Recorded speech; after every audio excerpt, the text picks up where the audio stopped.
I almost forgot to start recording.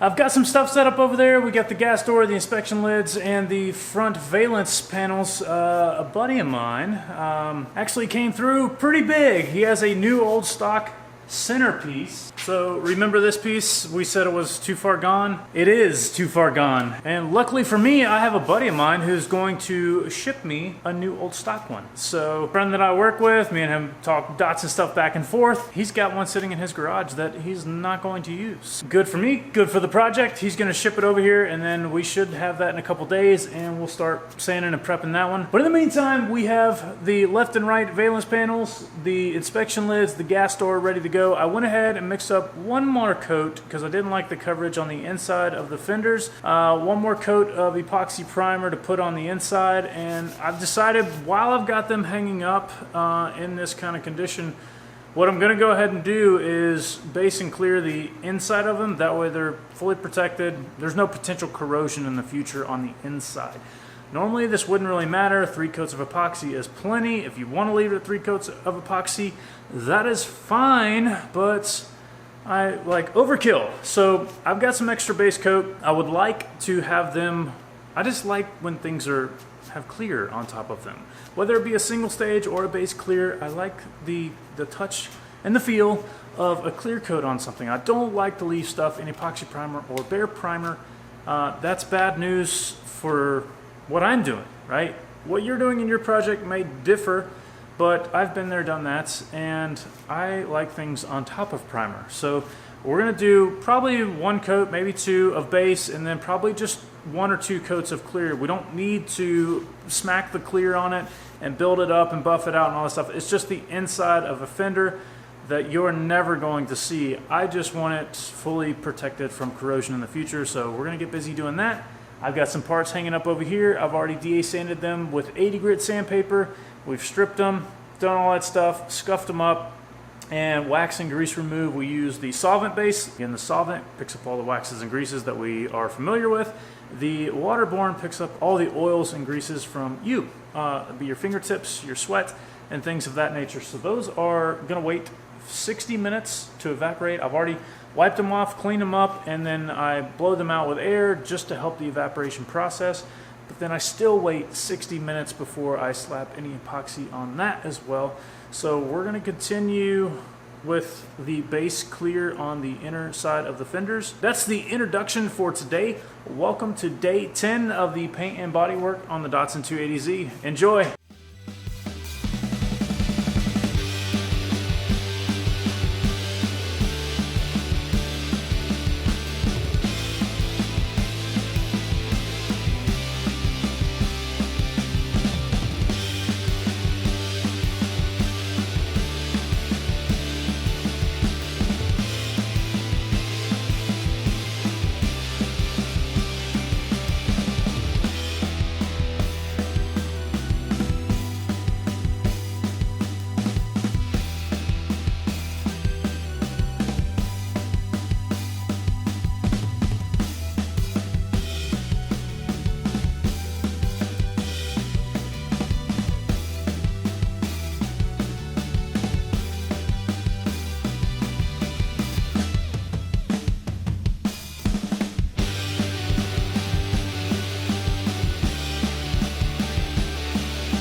All right, ladies and gentlemen, that's going to wrap up today's project, day 10 of the paint and body work for the Datsun 280Z. I had to put one more coat of epoxy on the inner side of the fenders, for the front fenders, due to lack of coverage. So we started off this morning with that, put one additional coat of epoxy on there, gave it full coverage. Both inside and outside of those front fenders now have 3 coats of epoxy primer on it. Gave that plenty of time to dry, about 3 or 4 hours. So worked on some other stuff, got the inspection lids all prepped up. Got the front corner of the lower valences all prepped up, inside and outside, and then the gas door obviously as well. Got all of that scuffed up while this was drying, laid the first coat of epoxy on all of those parts, inside, outside, and around, and then came back over here and started adding the base coat. Now we did 2 coats of base, just the jet black base, which is the same thing we did on the inside of the engine bay, on the entire chassis actually. You may be asking why adding base coat, and obviously if I'm adding base coat I'm going to add clear coat on top of that. You may be asking yourself why.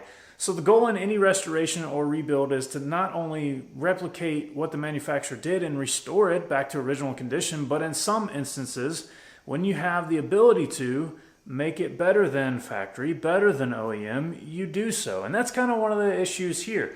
Obviously, we know these cars, the first generation Zs, had a ton of issues with corrosion, rust, and all kinds of other plaguing issues, especially here on the East Coast. So with that in mind, any chance that I get to add additional corrosion protection, I do so. It's not really that much more material and it's not that much more time. While we have it apart, while we have access to it, you might as well go ahead and do the extra step. So 2 coats of base will come in here tomorrow, put 2 coats of clear on that. And that's just for the inside of the inner fender wells. We're not going to paint the outside yet. We still have a lot of body work to do. And it doesn't really matter the order in which you do it. So typically what I would do is bare metal, epoxy prime it, and then body fill any kind of imperfections. If you need to, put glaze over top of that. Sand all that down, and then you stack on the high build primer, block that out, and then you come back over with I use epoxy primer as a sealer, so I mix that in the proper ratios and then put that all over everything, make sure everything is perfect, and one last final check, and then I put on my base or color, and then I put my clear on top of that. Now, typically in this scenario, I would just leave this in epoxy primer, do all my body work on the outside, and then come back and do what we're doing right now, which is color and clear on the inside. That way the outside's all scuffed up, but it doesn't really matter which order you do it in, because we're going to be doing a ton of body work on the outside anyway, so it's going to get scuffed, it's going to get blocked out, it's going to get smooth. So don't get so caught up in the details of the absolute most proper way to do something every single time that you fail to do anything. So have a plan, enact on the plan, and then move forward. You have a ton of stuff to do, and that may be another kind of talking point as well. Why we haven't set up the booth every single time, or why we haven't dropped down the cloth and have the intake filters and all that good stuff. You'll drive yourself crazy trying to get all the dust nibs out every single time you spray, okay? If you have a booth, like a legitimate booth, by all means, roll the thing in there and do all your primer work and everything like that. I typically don't set up the booth until it's time for sealer, base, and clear. That's when I care about all the nibs not making its way back in and all the dust-free, no anything like that floating around. That's when I care about that. If you do that for every little bitty part, you're going to be in paint and body for a year. And we're trying to do this in 30 days. Now, not to say I'm cutting corners by doing it this way, but you have to pick your battles, okay? I know I'm going to get a little bit of trash in this, and I'm going to get a little bit of trash in it even when it's in the booth. Even if you had a pro booth set up, even the professionals get dust nibs, okay? It's learning how to deal with them once you get them and making sure that doesn't make its way into the final product. So that's the name of the game. That's why we're set up here in front of the door with just a fan. It's not that big of a deal. With that in mind, tomorrow we're gonna come in here and just clear on the inside. So hopefully all that kind of information helps you in your project, and that's what this is all about, is you watching somebody else do it, getting motivated, and get out in your garage, pick up your own tools, and get to work. With that being said, guys, that's day 10 wrapped up, completed. We're done with it. We're moving on to day 11 tomorrow, which is just going to be slapping some clear on this while we work some other parts. We still have the hood, the cowl, the hatch, both doors, which need a lot of work. And then some other more little trinkets like the bumper fillers and the headlight buckets. So we're gonna work on all that. Plus my buddy's mailing me that center valence, so obviously I'm gonna have to paint that as well. It's gonna get the same treatment as everything else.